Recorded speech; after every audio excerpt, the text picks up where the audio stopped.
Bom, boa noite a todos e nós vamos começar agora mais um Café Filosófico, hoje falando sobre o pensamento de Nietzsche. Eu gostaria de começar este Café Filosófico, esta conversa com vocês, lendo um trecho de Nietzsche. Por quê? Porque Nietzsche é um filósofo muito falado. Nietzsche é um dos campeões do não li, não gostei, né? É um dos campeões do não li, não gostei. Nietzsche, por ser um filósofo crítico, ele também tem muita gente que, sem conhecer nada do seu pensamento, cria uma série de expectativas, cria uma série de fantasias. Eu estava lendo hoje a Scarlett Markham, ela fala uma coisa: um filósofo que deixou tanta coisa bombástica por trás do seu pensamento, ele obviamente faz com que tudo se possa pensar e se possa dizer a respeito dele, tá? Então eu gostaria de ler para vocês um trechinho de um livro do Nietzsche chamado Aurora. E como a gente tem muita gente da educação aqui, eu gostaria de falar algo que ele diz sobre para uma nova educação do gênero humano. Trata-se do livro Aurora, e este é o aforisma, porque o Nietzsche escreve em forma de aforisma, número 13. Então vamos lá, eu vou começar e prometo terminar com uma leitura pequena do Nietzsche, porque o que encanta nesse filósofo não é o que se diz dele, mas o que a gente lê do Nietzsche, tá?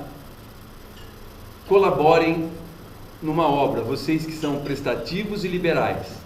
Ajudem a eliminar do mundo a ideia de punição que em toda parte se tornou infestante. Não há erva daninha mais perigosa. Essa ideia foi introduzida não somente nas consequências de nossa maneira de agir, e que deveria haver de mais nefasto e mais irrazoável que interpretar a causa e o efeito como causa e como punição. Mas muito pior do que isso foi feito ainda. Os acontecimentos puramente fortuitos foram privados de sua inocência, servindo-se dessa maldita arte de interpretação por meio da ideia de punição. A loucura foi impelida até mesmo ao ponto de levar a ver na própria existência uma punição. Dir-se-ia que é a imaginação extravagante de carcereiros e de carrascos que dirigiu até o presente momento a educação da humanidade. Começo assim a falar sobre Friedrich Nietzsche. Nietzsche, ele talvez seja um dos filósofos mais importantes para que a gente possa pensar os séculos 20 e 21. Apesar dele ser do século 19, né, o Nietzsche nasceu no dia 15 de outubro de 1844, na Alemanha, na Prússia, na verdade, né? E hoje eu diria que se a gente for querer viver os séculos 20 e 21, a gente pode até tentar viver, mas se a gente quiser entender e pensar esse tempo que a gente vive, a gente não pode descartar o Nietzsche. Ou gostando, ou combatendo, mas você não consegue fugir à discussão com esse pensador. E por que isso? Porque ele, sendo alguém que viveu no século XIX, um século, vamos dizer assim, cheio de romantismo, um século em que as coisas da ciência começavam a desabrochar de uma forma muito intensa, onde as pessoas acreditavam que tudo se resolveria, né, com o conhecimento, com a ciência, onde a gente costuma dizer que existia uma paixão pelo futuro e pelo progresso, né? Aparece esse cidadão e faz uma série de críticas novas. O século XIX também é marcado, o século do Nietzsche, por uma menor inflexibilidade dos valores religiosos. Os valores religiosos começam a fazer água. Mas, como costuma dizer o professor Giacoia, o ser humano é engraçado. Ele se apropria da ciência de maneira intensa, mas ele não quer perder esse paliativo metafísico religioso para deixá-lo um pouco mais tranquilo, mais sossegado. É nessa nesse ambiente, nesse século, que vem à luz o nosso Nietzsche. Eu fiz aqui uma seleção de alguns tópicos que a gente prometeu, para que não ficássemos numa conversa, numa aula específica sobre algum ponto de Nietzsche. Quem foi Friedrich Nietzsche? Foi uma pessoa simples, um filho de pastor luterano, e não só isso, mas de uma tradição de religiosos luteranos. Os dois avós do Nietzsche eram pastores luteranos.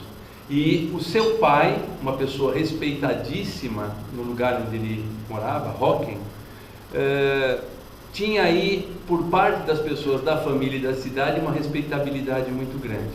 E Nietzsche cresceu nesses valores. Apesar de ter perdido o pai com 5 anos de idade, ele cresceu com esses valores. Ele pretendia ser também um pastor luterano, mas o pai, tendo morrido aos 5 anos, e no mesmo ano um outro irmão que ele tinha, ele perdeu um pouco esse chão, e ele começou a ter uma série de dúvidas logo cedo sobre esse destino, não é?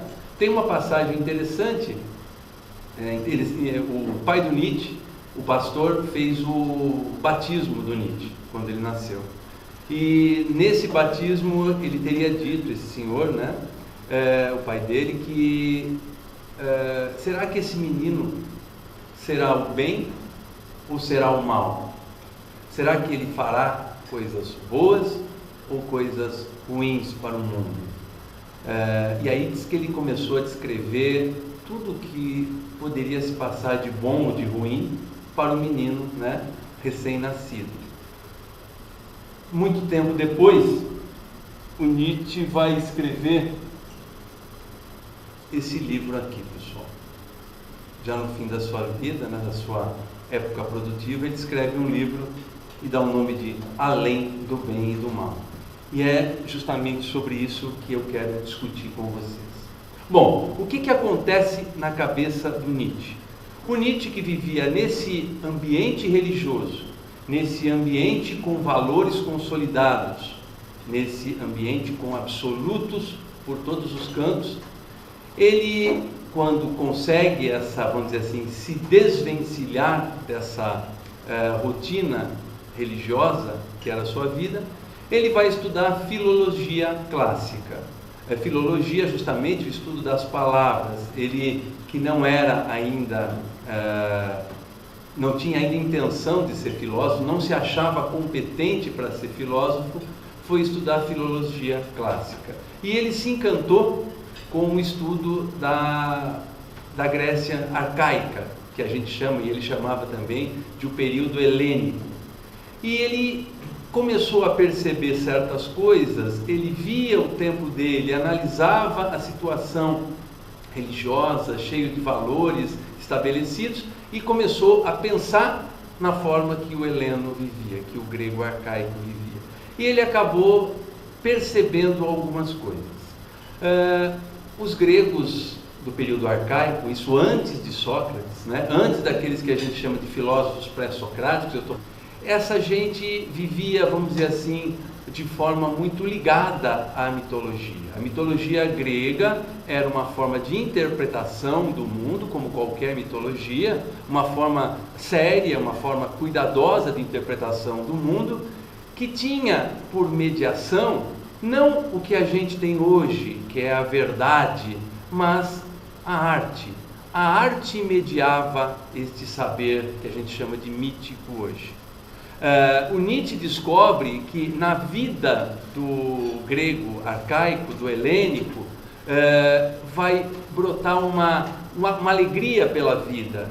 Ele vai perceber muita musicalidade nesse povo, ele vai perceber nesse povo algo muito mais instintivo do que racional. Não existia, não tinham ainda aparecido Sócrates e Platão, não existia ainda esse culto à razão que se tornou, vamos dizer assim, a chave mestra da filosofia. Não existia filosofia.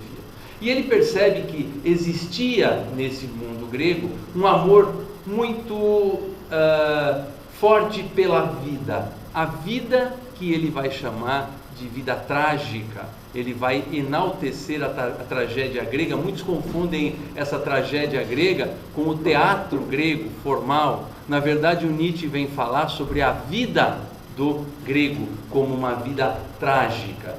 O que é uma vida trágica? A gente, quando ouve falar em tragédia, a gente pensa em alguma morte prematura, em alguma coisa que aconteceu que não era esperado. E o Nietzsche percebe que a vida deste povo, a vida do grego arcaico, era uma vida cheia de sabores, era uma vida cheia de música. E ele diz que nessa sociedade havia um equilíbrio perfeito entre o dionisíaco e o apolíneo. Ele está fazendo referência a dois deuses da mitologia grega. Apolo, que é o deus das formas perfeitas, dos limites, da criação precisa, e Dionísio, o deus do vinho, o deus da festa, da alegria, da embriaguez, né? Do ilimitado. Então ele diz que o grego vivia desta maneira. O grego vivia equilibrado, já que o grego, que não tinha uma crença num Deus criador, o grego não tinha outros mundos para onde ir depois de morrer, ele simplesmente vivia. E vivia como a vida é, diria o Nietzsche, tragicamente. A vida não é um sonho idealizado como a gente pensa. E aí, outro dia eu estava ouvindo uma fala do professor filósofo Paulo Guilaudelli Júnior, que fez vamos dizer assim, uma imagem muito precisa, como ele faz sempre, com relação a um símbolo deste equilíbrio. Ele coloca o Aquiles, um dos maiores heróis gregos, né, da mitologia, da Ilíada.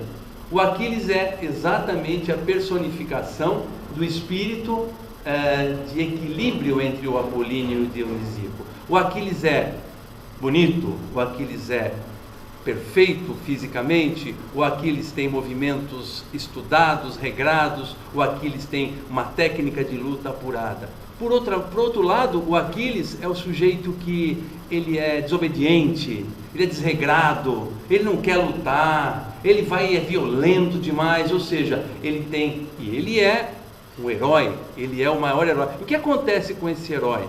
O que aconteceria com um herói desse se nós fôssemos escrever hoje uma história dele? Ele seria a glória, ele seria um ideal para todo mundo. O que acontece com Aquiles na Ilíada? Morre. Ele não volta como herói, ele morre. Ele tem toda essa perfeição, ele tem toda essa qualidade heróica e morre. Um sujeito que entraram na guerra há pouco tempo, um menino, vai lá e dá uma flechada no calcanhar dele. Ou seja, era isto que se vivia antes de Sócrates e Platão. Uma vida onde o mundo era valorizado, as coisas que a gente vivia eram vividas ao extremo. Costume dizer, o professor Giacoia fala isso, que o grego arcaico vivia a sua vida como quem está construindo uma obra de arte. Eu não tenho um céu para me colocar depois de morrer. Eu não tenho um ideal para seguir. Então, cada instante da minha vida vai ser vivido como se eu estivesse criando um poema, um quadro. Eu faço da minha vida, e o Aquiles fez isso. Quantas coisas a gente não pode notar na nossa vida. Viveu intensamente o equilíbrio dessas forças opostas, apolíneas e dionisíacas, e morreu, tragicamente. Ou seja, o trágico quer dizer algo interrompido, algo que não foi para os campos idealizados. Morreu. E o grego vive assim. Só que a sociedade grega vai perdendo essa valorização do lado instintivo, do lado sensível, e vai se tornando cada vez mais desequilibrada nessa tendência à precisão e à falta de limites ao mesmo tempo. A tragédia vai morrendo, Dionísio vai perdendo e o grego vai se tornando mais racional. E quando surge a dupla Sócrates e Platão, que vão inventar uma forma de pensamento. Naquele tempo a gente dizia que eles estavam inventando a dialética. Sócrates e Platão vão criando aos poucos a forma de pensamento, de linguagem que a gente usa até hoje. Nietzsche percebe muito bem isso, aquele lado trágico, nesse sentido que eu acabei de falar, da vida grega, dá lugar a um pensamento idealizado. Se todo mundo aqui já leu um pouco de Platão ou sobre Platão, a gente sabe que o Platão ele imagina dois mundos, né? O mundo em que a gente vive é um mundo de aparências, é um mundo de coisas que se transformam o tempo todo, e que ele diz que não é o mundo verdadeiro, é o mundo do erro, é o mundo do instinto, do corpo. Então, com Platão e Sócrates, aparece o quê? Aparece uma grande valorização para o mundo idealizado e uma desvalorização muito grande àquilo que somos nós, a nossa vida humana, a nossa vida material.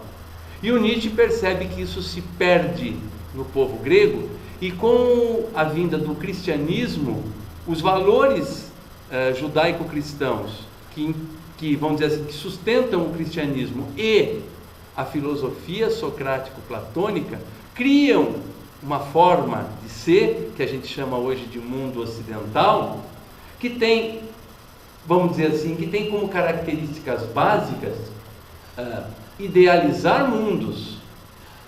Quando a gente fala, por exemplo, que essa palestra foi boa ou ruim, a gente nunca pensa que pode ter havido uma interação que fez com que ela fosse boa para mim. Não, a gente sempre pensa em algo bom, em algo ruim, como se o bom e o ruim estivessem, vamos dizer assim, catalogados. Existe um referencial, existe o bom e o belo absoluto. Aliás, Platão falava no bom e no belo.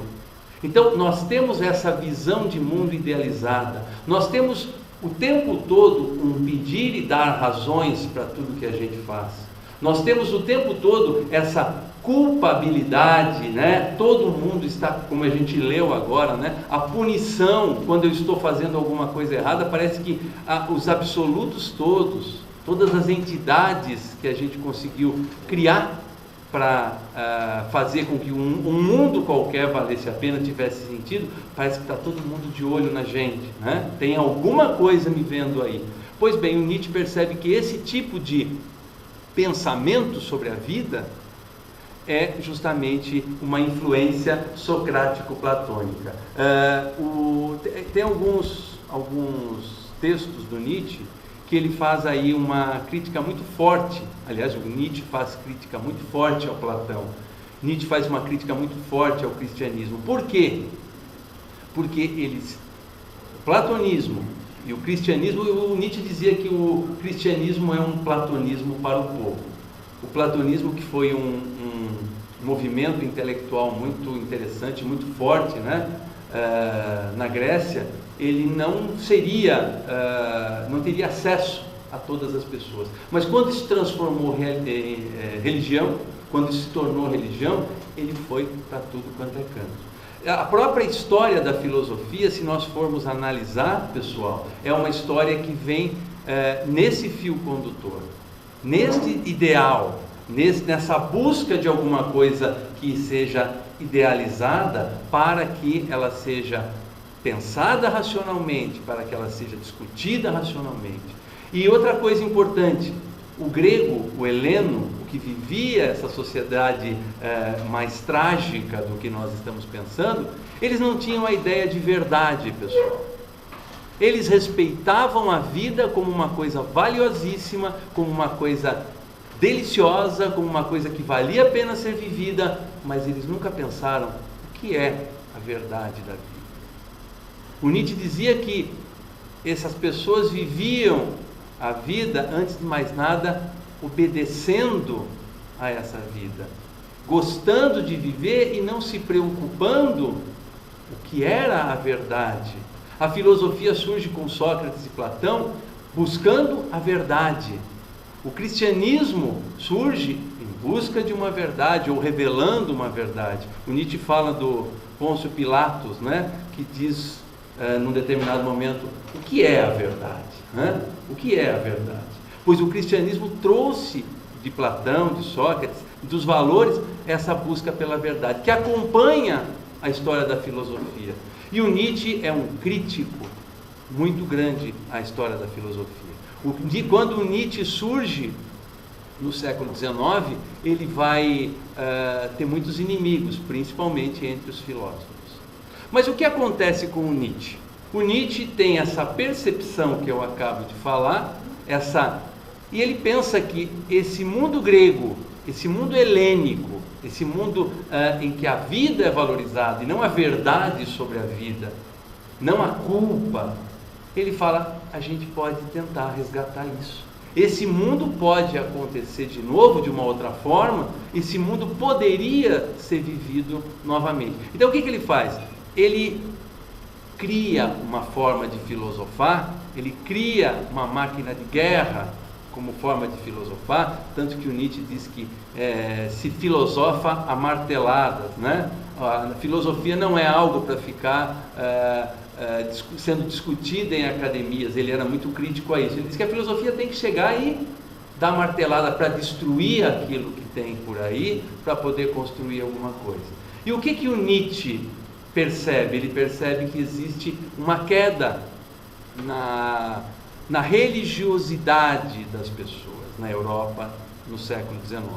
Ele percebe que a ciência vai ganhando aos poucos o lugar da religiosidade, né? Eu ainda rezo quando eu estou passando mal, mas por via das dúvidas eu vou procurar o médico, eu vou até o cientista, né? Ele percebe que as coisas sagradas, elas estão perdendo um pouco esse lugar. E aí ele cria na cabeça dele, e ele faz algo de maneira brilhante, ele escreve isso, né?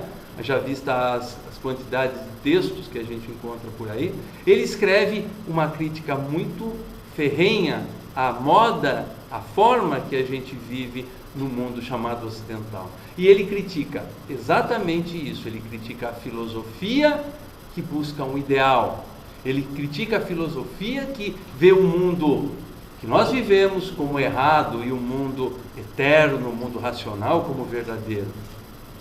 E ele também pensa numa valorização nova da vida.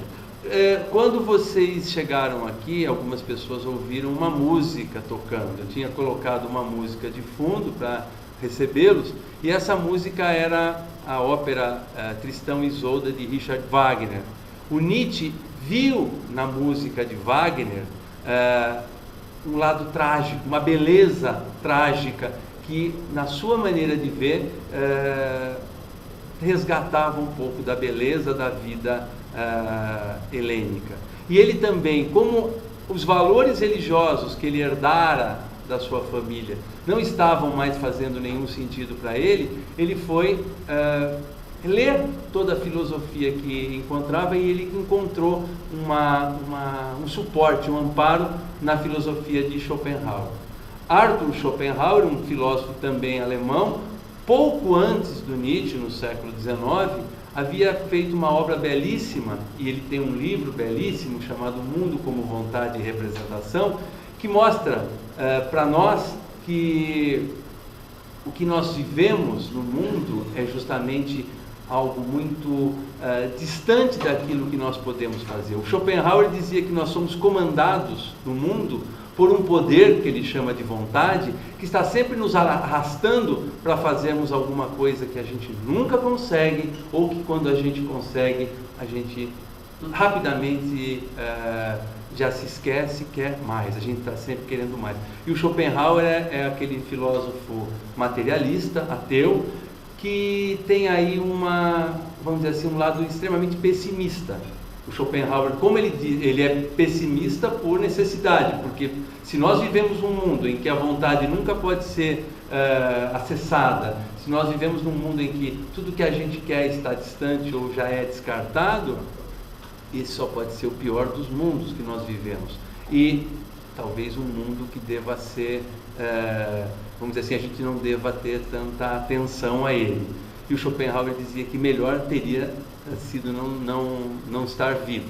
apesar de o Schopenhauer ter esse pensamento e não viver isso. O que atraiu Nietzsche na filosofia de Schopenhauer foi a vontade que a gente tem. Só que o Nietzsche vai posteriormente, essa foi a fase do Nietzsche jovem, onde ele se encanta pela música de Wagner, que retrata essa arte trágica, que ele era um estudioso na cultura grega, ele faz uma identificação, e a vontade que está movendo as pessoas no mundo. Depois o Nietzsche rompe radicalmente com os dois.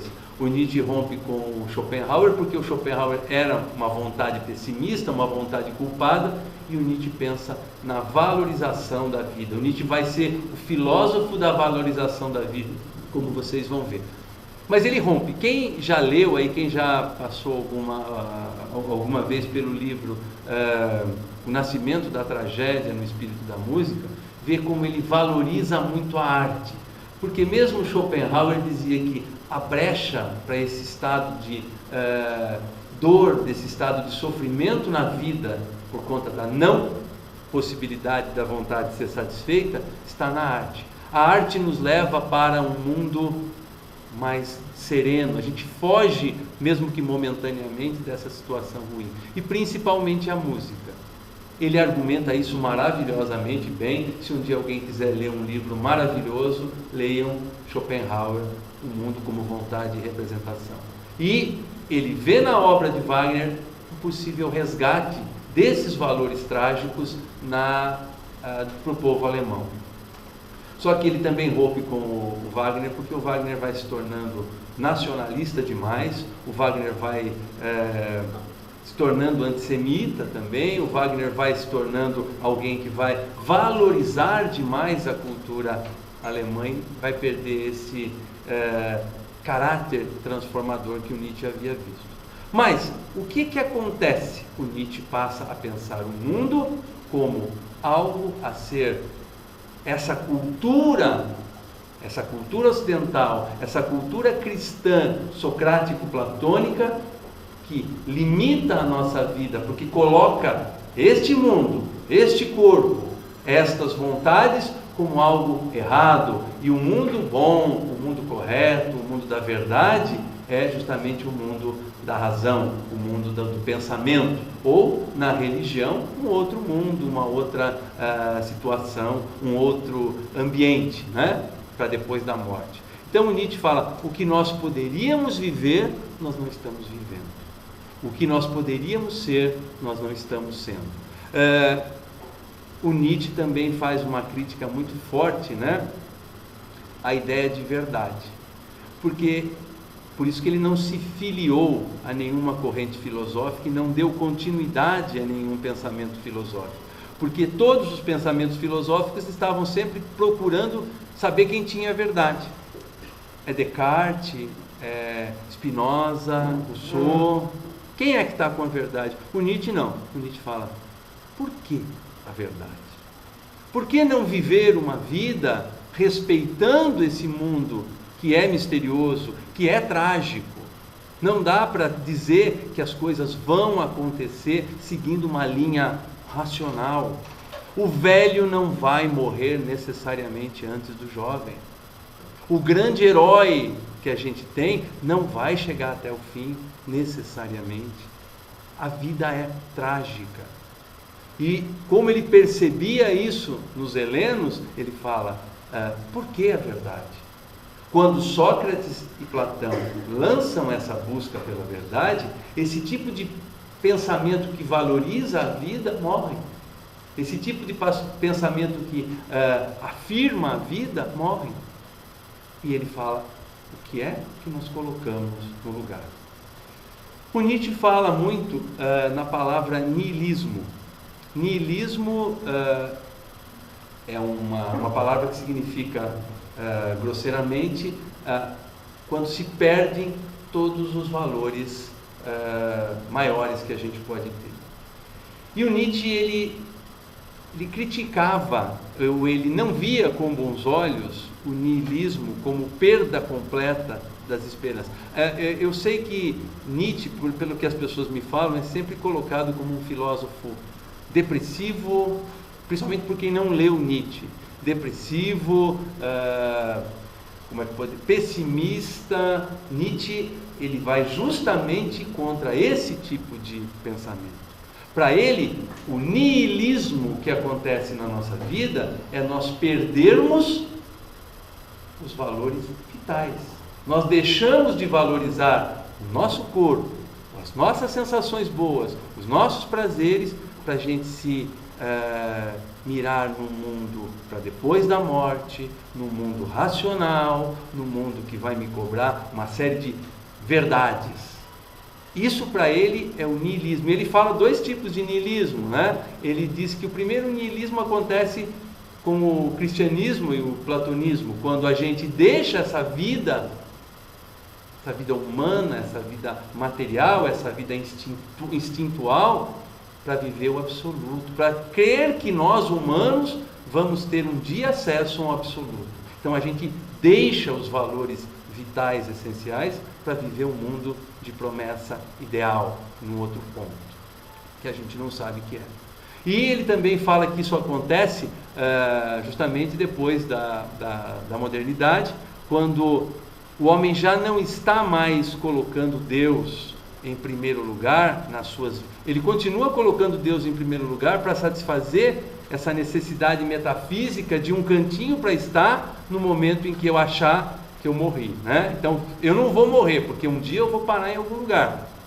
Como diz o Oswaldo de Aquário, nós criamos próteses metafísicas para dar conta daquilo que nós não vemos na nossa vida. Então, o homem continua com essas próteses metafísicas, porém, a ciência passa a ter um valor novo. Então, o que acontece na modernidade? Nós que havíamos aberto mão da realidade física, da realidade instintual, da realidade trágica para viver voltado para o ideal, nós acabamos agora acreditando no poder da ciência. A ciência vai resolver tudo. Então, hoje, alguma doença, alguma coisa está afetando a nossa vida, o nosso mundo. Mas amanhã a ciência vai dar um jeito nisso. Amanhã vai ser melhor que hoje. O ser humano é apaixonado, o ser humano moderno, ele é apaixonado pelo progresso e pelo amanhã. E o Nietzsche fala, mais uma vez, a vida aqui, a vida agora é deixada de lado. É um outro niilismo, é uma outra forma de pensar o mundo, abrindo mão desses valores essenciais e vitais da nossa vida. Bom, uma das coisas que se queixam muito, né, a respeito do Nietzsche, eu estava conversando com um amigo outro dia, ele me dizia, mas o Nietzsche quebrou tudo e não colocou nada no lugar, né? Aí nós pensamos assim, nós estamos sempre querendo alguma coisa para guiar a nossa vida, para construir um sentido para nós. Aí eu disse para essa pessoa, o Nietzsche não está dando um manual para você pensar como ele está querendo talvez dizer para você que você pode pensar um pouquinho mais como você mesmo, né? E para que eu consiga construir alguma coisa, eu tenho que quebrar. Por isso a filosofia amarteladas, né? Depois a gente pode dar uma olhadinha nos títulos dos livros do Nietzsche, a gente vai ver que é uma importância muito grande no pensamento dele, destruir alguma coisa de forma muito bem articulada. E o Nietzsche escreve de uma forma poética, ele escreve a maioria dos seus livros em forma de aforismos, não é aquele texto, mesmo porque ele tinha uma saúde muito ruim, ele não conseguia estar o tempo todo escrevendo, passar dias sem parar escrevendo, então ele fazia as coisas aos poucos, apesar que produzia muito rapidamente. Então ele vem falar desse niilismo como um vazio que a gente está sempre querendo na nossa vida, nós seres humanos, e prometendo a nossa vida para um outro plano. Eu vou sacrificar o que eu tenho hoje, eu vou sacrificar minha vida porque alguma coisa vai acontecer no futuro. No futuro eu vou melhorar de saúde, no futuro meu filho vai ter mais dinheiro, eu vou ser mais feliz, ou então eu vou para algum lugar, eu vou para um outro campo metafísico, eu vou para algum outro lugar, mas a vida hoje aqui é um erro. E esse é o niilismo que ele está dizendo. O Nietzsche escreve muito baseado naquilo que ele chama de niilismo, mas ele também mostra para a gente que a gente tem aí necessidade, isso ele fala, de tentar construir um caminho para preencher esse vazio. Quando as pessoas dizem que o Nietzsche não colocou nada no lugar daquilo que ele destruiu, eu acredito que ele mesmo tenha ficado muito... Tem historiadores que dizem isso, que o Nietzsche destruiu, e como todos nós, quando há esse vazio, ele queria ser a pessoa, ou queria nos ajudar a preencher esse vazio com uma nova moralidade. Ele criou realmente um problema para ele, né, e para todos nós, e talvez não tenha dado conta, talvez ele tenha ficado realmente debilitado no seu estado emocional, talvez por causa disso. Ele tinha uma enfermidade, tudo indica que ele tinha sífilis, que ele adquiriu num bordel na época da universidade. Ele nunca deixa claro isso nas obras dele, mesmo porque quando ele escreve um livro onde ele fala sobre a sua própria produção, né? Esse é um livro chamado Et Homo, que justamente a frase que Pôncio Pilatos fala em latim quando apresenta Jesus à multidão, eis o homem, né? Então ele fala sobre a vida dele. Isso aqui é uma autoanálise do ponto de vista psicológico. Esse livro é muito interessante. Ele tenta colocar esse tipo de suporte, de preenchimento para esse vazio que ele cria, e ele acaba não conseguindo, né? E ele dizem alguns historiadores que ele vai morrer justamente desejando ser a quem vai preencher esse vazio todo. É interessante, eu coloquei na chamada para essa fala, é interessante falar na morte de Deus. Eu coloquei, como a gente não vai fazer um curso aqui sobre Nietzsche, eu vou apresentar para vocês os pontos mais marcantes, os pontos mais polêmicos, para depois a gente discutir. Uma das coisas que a gente ouve falar muito, que o Nietzsche fez, foi matar Deus. Uma vez eu estava dando aula para um curso que não era de filosofia, e quando eu comecei a falar sobre o Nietzsche era uma das coisas que eu ia apresentar aquela noite. Um aluno me falou para mim, não, falou para todos os colegas, esse sujeito que ele está falando aí matou Deus, né? O pessoal, né, alguém matou Deus, né? E o pessoal acredita que realmente um ser humano matou Deus. Mas o que ele faz, pessoal, o Nietzsche, o que ele faz é justamente mostrar que o mundo, após aquilo que a gente chama de modernidade, o mundo do século XIX, o mundo dos nossos tempos, não precisa mais de Deus para explicar as coisas do mundo. A gente não precisa mais de Deus para a gente viver a nossa vida bem vivida aqui na Terra. Se eu estou doente, eu tenho um médico. Se eu estou com algum problema legal, eu tenho um advogado. Se eu quero explicar como é que as galáxias funcionam, eu tenho um astrônomo. Deus está morto, por quê? Porque eu não preciso mais destes paliativos para viver a minha vida. Nietzsche não era um sujeito que pregava o ateísmo. Nietzsche simplesmente dizia que Deus não é necessário para eu explicar, para eu entender e para eu viver a minha vida. Então, quando a gente ouve falar na morte de Deus, não é que o Nietzsche está matando Deus, Nietzsche está dizendo o que ele viu. Eu vi uma sociedade que já não precisa mais desse tipo de suporte para sobreviver. Uma das outras coisas que a gente ouve falar, e eu tive o cuidado de usar uma palavra em alemão quando eu fiz o convite para vocês, Übermensch, é justamente aquele termo que muitos gostam de usar e atribuem ao Nietzsche, que é super-homem, né?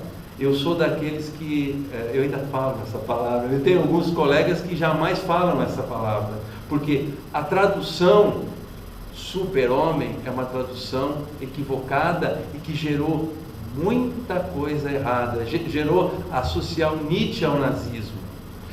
O que o Nietzsche chama de Übermensch, pessoal, não é super-homem, não é aquele ser que vai potencializar ao extremo as capacidades humanas. O super-homem que a gente imagina seria aquele sujeito mais forte, aquele sujeito mais inteligente, aquele sujeito que ouve melhor, aquele jeito, ou seja, todas as características humanas potencializadas, elevadas a uma qualidade extremamente grande. O que o Nietzsche está dizendo não é nada disso. O que ele está dizendo é que Übermensch, o além do homem, como eu considero a forma mais correta, é justamente alguém que pode criar algo que vá além do humano, algo que vá além desses valores que a gente construiu até hoje e que a gente atribui a seres de outro mundo. A gente criou esses valores todos aqui. Eu vou falar um pouquinho só sobre isso daqui a pouco. Mas o que o Nietzsche percebia é que esses valores que a gente atribui a Deus, que a gente atribui os ideais, né, aos eternos, são criações humanas, demasiado humanas, e que a gente acaba colocando isso para poder dar um sentido na nossa vida que extrapole o nascer, reproduzir e morrer, que é o que nós temos efetivamente, para outros lugares. Então ele está falando, a gente cria valores e os atribui a outras formas de vida. Então o que seria o Übermensch? O que seria o além do homem? Seria aquele que conseguisse viver uma vida que valorizasse o corpo, que valorizasse o prazer, que valorizasse aquilo que nós temos efetivamente e que conseguisse fazer de nós pessoas que construíssemos essa vida como quem constrói uma obra de arte. Para isso tem que ser mais que homem. Para ser homem basta a gente criar mundos, criar verdades, criar paliativos, dizia o Nietzsche. Mas para a gente ser além do homem, a gente tem que viver essa vida como quem está pintando um quadro, como quem está criando a obra de arte, né? Esse é o Übermensch. Esse não é o super-homem que foi usado muito pelos nazistas, né? Que falavam em um ser mais dotado que os outros. E todo mundo saiu repetindo por aí, tá? Que na verdade o Nietzsche nunca disse nada disso, né?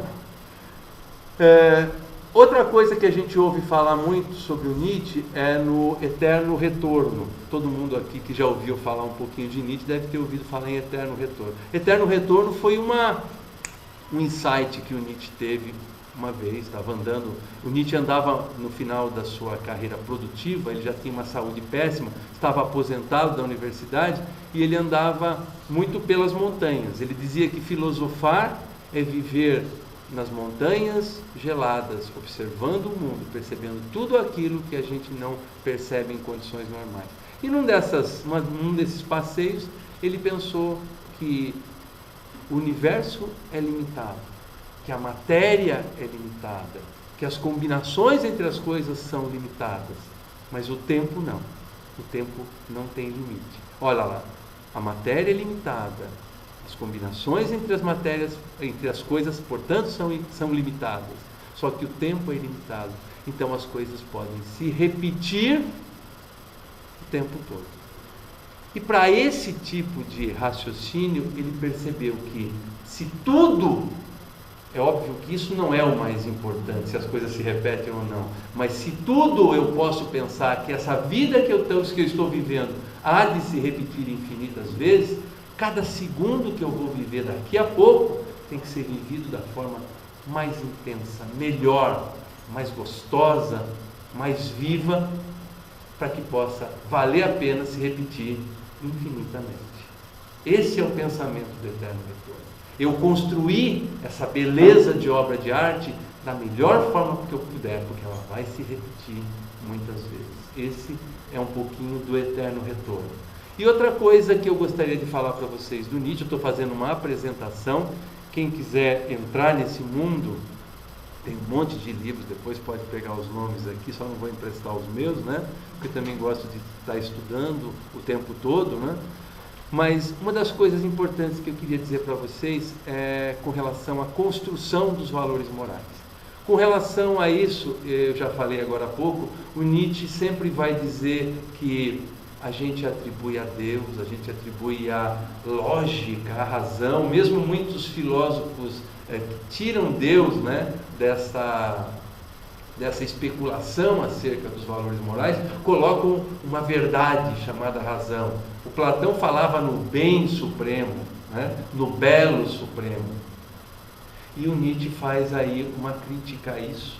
O Nietzsche faz uma crítica. E como filólogo, ele constrói uma tipologia muito interessante. Ele diz assim, o oposto à palavra bom é ruim. Se a gente for pensar na vida humana material, o oposto para a palavra bom é ruim. Quem criou o oposto ao bom como o mal foram os fracos, foram aqueles que não tiveram a força para viver uma vida intensa, para viver uma vida plena. Então, o que eles fazem? Os fracos. É uma tipologia, ele está colocando forte e fraco. E enquanto o forte articula ruim, tecnicamente, como antônimo de bom, o fraco vem e institui o mal como antônimo de bom. Quem é o mal? O mal é aquele que vai se fazer valer da sua superioridade técnica e vai ofuscar o fraco. Essa tipologia serve para mostrar que para combater a força, para combater vamos dizer assim, a vida mais plena, aquele que não consegue isso, cria a culpa, cria aquilo que faz o forte se sentir culpado. Existem algumas brincadeiras aí, né, que o forte, ele vai vencer o fraco, e o fraco fala, não faça isso comigo, porque se você fizer isso, você se tornará o mal. Então, a instituição do mal contra o bom é justamente, segundo Nietzsche, a moral do fraco, é a moral do prisioneiro, é a moral do animal de carga. É uma crítica à moral e é uma crítica a gente atribuir aos valores morais uma origem eterna, uma origem perfeita, uma origem idealizada. É obviamente uma tipologia o que ele está fazendo, mas serve para ele colocar muito claramente que a sociedade se desenvolveu desse jeito. Ninguém está falando para voltar a viver como os helenos viviam, mas nesse desenvolvimento da sociedade estruturada em valores, esses valores são os valores da perda, do tônus de vida, o valor de dar a um mundo que não existe, a um mundo fraco, a um mundo castrador, uma importância maior do que o nosso próprio mundo. Sempre prometendo um ideal além da nossa vida, um ideal além daquilo que nós temos. E a solução que ele coloca para isso, e aí ele escreve alguns livros, principalmente Assim Falava Zaratustra, né? Um livro muito interessante, onde ele vai falar para as pessoas, né? Como um profeta que, se não vai ensinar uma forma de viver, ele vai apontar certas coisas que a gente poderia viver e a gente não vive. Ele fala que o que é importante nesse mundo é a transvaloração dos valores. O que significa isso? Significa construir valores verdadeiramente humanos, fazer da nossa vida algo verdadeiramente humano, olhar para esse mundo idealizado e pensar, nós poderíamos não viver assim, quem sabe a gente pudesse viver de uma outra forma. Bom, o Nietzsche, não sei se eu consegui passar isso para vocês, mas ele afirma a vida, ele afirma a vida formada de dores, a vida formada de sofrimentos, a vida que não a vida verdadeira, a vida material, não a vida eterna que está sendo prometida ou que está sendo idealizada na minha cabeça para eu ter para onde ir, né? Porque o Nietzsche diz o seguinte, e outros filósofos também pensam assim: a verdade, a busca da verdade, não é resultado da curiosidade humana, mas sim do medo da morte, do medo do tempo, do medo das transformações, da decadência. O homem sai correndo atrás da verdade, justamente porque ele quer alguma coisa que o livre desse pavor, né?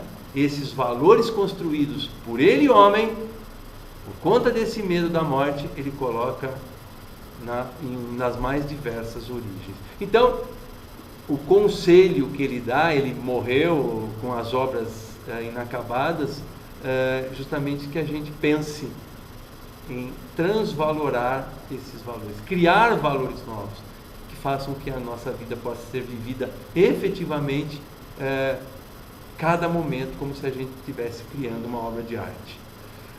Eu vou ler para vocês, para terminar isso aqui. Eu escolhi algumas coisas para falar do Nietzsche. Sei que muita gente tem uma série de dúvidas. Eu acho que eu estou preparado para falar bastante sobre isso. Gostaria que vocês perguntassem.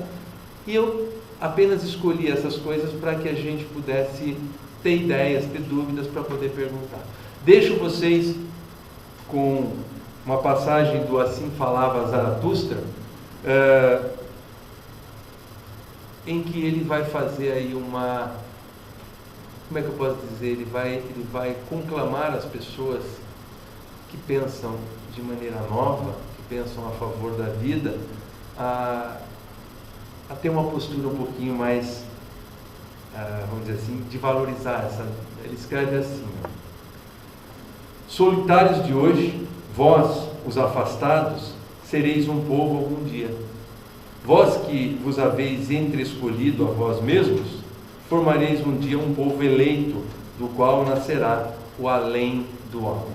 O além do homem, que seria este homem que consegue, só com essa vida humana, que ele afirmava tanto, fazer algo muito bom, a ponto de não precisar de uma eternidade, mas de pensar que isso pode ser vivido como algo a se repetir infinitas vezes.